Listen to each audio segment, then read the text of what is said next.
A IEDA, quando a gente olha para a IEDA, a gente já pensa na LGPD. A IEDA hoje é a cara da Daptale, é a cara do LGPD. A gente sabe que todas as dúvidas a gente chama ela no privado. E aí, uma vez a gente estava conversando, eu falei assim: ô Ieda, e sobre aqueles papelzinho picado que as pessoas, né? Ah, esse documento aqui, essa informação não vai ser mais útil, então vamos botar na máquina de papel picado. E tem gente que fala, ah, não, vai perder muito tempo, joga no saco de lixo.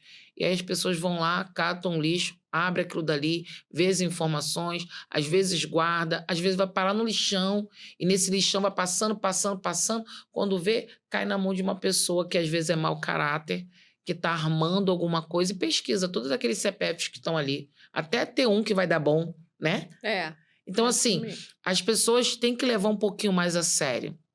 As pessoas querem falar palavras bonitas, querem falar que tem isso, que tem aquilo, mas às vezes até o próprio síndico não tem o compliance. O próprio síndico, a gestão dele não tem compliance. Ele tem uma empresa, mas ele também não tem adequação da LGPD. O documento passa do condomínio para ele, passa da administradora para ele, mas ele não tem proteção nenhuma para poder passar isso adiante depois. Então, assim, a gente tem que tomar muito cuidado. A gente precisa ser exemplo. A gente precisa que tudo que a gente fale, a gente realmente faça, né? Para poder ver a importância que é para você proteger esses dados, essas informações que o tempo todo fica voando por aí. Por exemplo, igual vocês. Vocês são patrocinadores. Eu tenho o telefone de vocês. Muitos de vocês não têm telefone comercial só, tem telefone particular, né? E aí vocês mandam os dados das informações das empresas para me poder gerar uma nota fiscal do patrocínio que vocês estão fazendo. Então, são muitas informações, são muitos dados sensíveis que passam o tempo todo. E as pessoas estão preocupadas só com a biometria facial, né? É importante esclarecer, Ana, até falando sobre isso, né, dos dados que você recolhe, você coleta, né? A LGPD não se aplica a empresas, ela não se aplica ao CNPJ. Mas quando você coleta as minhas informações, você vai me contratar, você tem acesso aos meus dados pessoais, porque eu vou ter que ser qualificada naquele contrato, né? Quem representa a empresa. Então, os meus dados estão lá. E a partir do momento que você divulga esse meu contrato para condôminos, você tem que ter esse cuidado de saber que você está divulgando os dados da Bárbara, que ela não deu o consentimento para essa divulgação. Os meus dados estão lá porque eu represento a empresa que está sendo contratada, mas em que em nenhum momento as minhas informações particulares têm que ser divulgadas. Então, assim, a gente tem que ter esse cuidado também em relação aos dados dos fornecedores. É super importante a gente ter em mente que a informação hoje pessoal ela pode servir para gerir o meu condomínio, pode ser não, né? É super necessário, é imprescindível que você tenha acesso a essas informações, mas que isso também te traz um ônus muito grande, que é a sua obrigação de cuidar dessas informações de maneira responsável. Você não tem mais esse direito, não há mais essa possibilidade de você tratar dados pessoais como se fosse qualquer outro dado. Não há essa possibilidade. Você falou agora sobre as pessoas mal intencionadas, né, que têm acesso a esses documentos que você não quer mais. A gente teve um caso fora do Brasil, porque assim, a proteção de dados ela já é algo muito recorrente, assim, é comum na Europa, né? Lá a gente tem o GDPR, que é um regulamento que, depois de uma cultura de proteção de dados, culminou no regulamento. A gente aqui no Brasil, primeiro a gente veio com a lei e depois a gente veio trazendo a cultura, né? O nosso jeito de funcionar é Fazer ao diferente. contrário. É diferente. Então, a gente está disseminando essa cultura agora, né? Por causa da lei, a gente tem hoje essa disseminação. E aí, lá fora, a gente teve uma questão desse tipo, que as pessoas tinham todo um cuidado com as informações. Eu no escritório que estava sempre com a porta fechada, então tudo que estava ali ficava só nas gavetas, nem deixava nada que fosse importante em cima das mesas, nenhum documento, e houve um vazamento de informações estratégicas. E nessas informações estratégicas também haviam dados pessoais.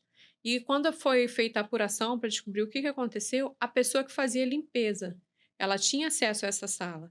E aí as pessoas não se preocuparam com essa pessoa, né, de estar presente quando houvesse a limpeza, ou de trazer algum tipo de documento para essa pessoa entender o que ela estava fazendo, porque muitas vezes a pessoa é paga para fazer determinadas coisas, ela não entende a criticidade do que ela está fazendo. Então, assim, poderia ter havido várias opções ali para você dirimir isso aí, para você mitigar esse risco. Mas não houve nenhum momento, nenhuma ação para isso, porque as pessoas nem imaginaram que isso poderia acontecer. E é algo que a gente tem que pensar o tempo todo, são pessoas. Quando a gente lida com pessoas, a gente tem que ter esse entendimento de que eu não posso achar que você sabe o que está fazendo, eu não posso achar que você entende que aquilo é crítico, eu não posso achar que você sabe que aquilo é errado. A gente precisa sim tomar atitudes e todas as ações possíveis para mitigar riscos. A gente vai ficar 100% blindado? Não, nunca. Só que a partir do momento que você mitiga riscos, você sabe que os problemas tendem a ser menores. Se houver um problema, é de fácil correção, porque você já tem toda uma estrutura para resolver aquilo ali, para evitar aquilo ali e outra para resolver quando houver um problema.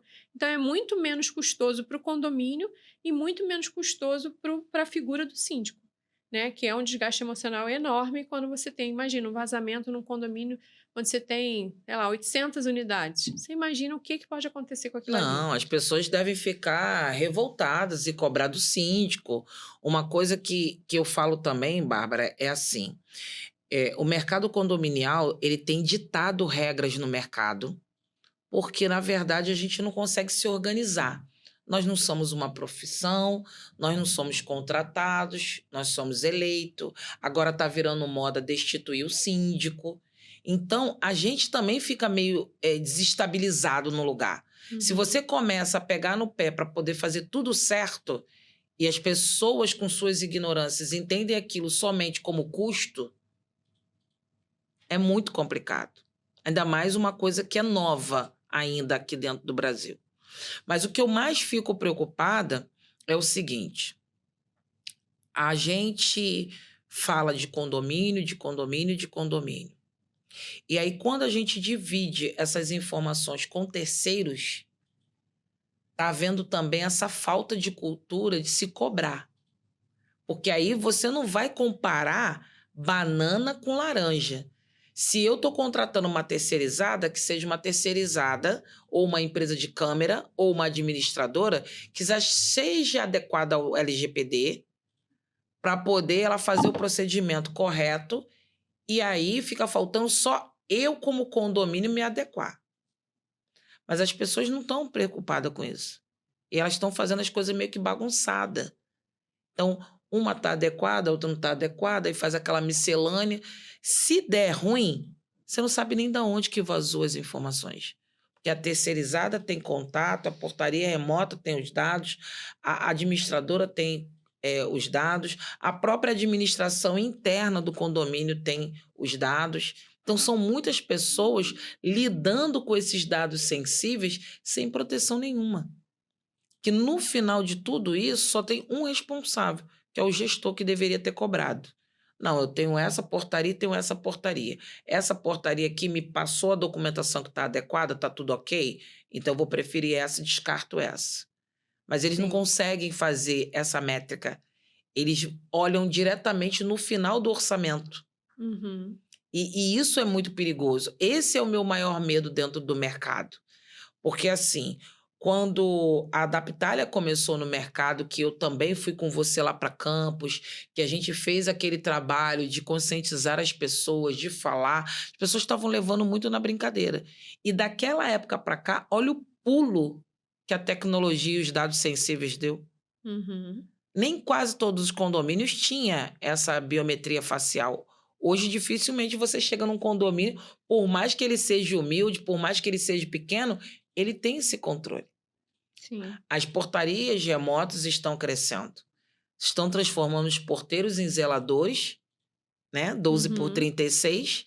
E a portaria está sendo toda automatizada, que tem uma pessoa que você não sabe nem quem é, que está abrindo e fechando a porta para você, que está abrindo e fechando porta para fornecedor, prestador de serviço, as pessoas que fazem entrega, o rapaz que coloca as correspondências no armário inteligente. Então, assim, é muita conexão de dados para lá e para cá que o síndico tem que ficar muito atento. Porque o brasileiro ele tem uma mania muito feia, né? Culturalmente. Enquanto não estiver dando ruim, vamos empurrando com a barriga, Vamos deixando?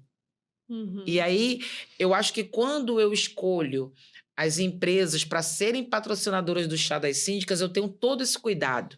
Eu quero realmente trazer pessoas que tenham diferencial no mercado, que tratem o condomínio do jeito que ele precisa ser tratado.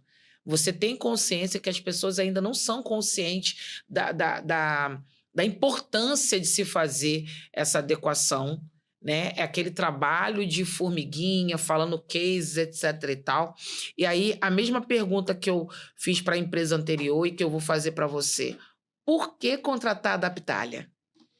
Ana, além da grande experiência que a gente hoje tem no mercado, porque a gente, como eu te falei, nós somos uma filial de uma empresa espanhola que já tinha toda essa cultura. Quando a gente veio com a nossa empresa para o Brasil, com a nossa filial, a gente veio já com algo formatado, algo que a gente já sabia que funcionava bem. Então, hoje, o nosso processo ele é bem enxuto, ele é todo remoto, isso diminui muito os custos, e a gente consegue trazer valores justos para o condomínio. Então, a gente consegue fornecer um processo completo de adequação, o condomínio vai ficar totalmente conforme, com os treinamentos para todos os funcionários e até às vezes para os condôminos, aqueles que querem o treinamento, a gente também libera para os condôminos, que é importante, e a gente até incentiva que o síndico divulgue isso para os condôminos, né? Para eles saberem o que o síndico está trabalhando.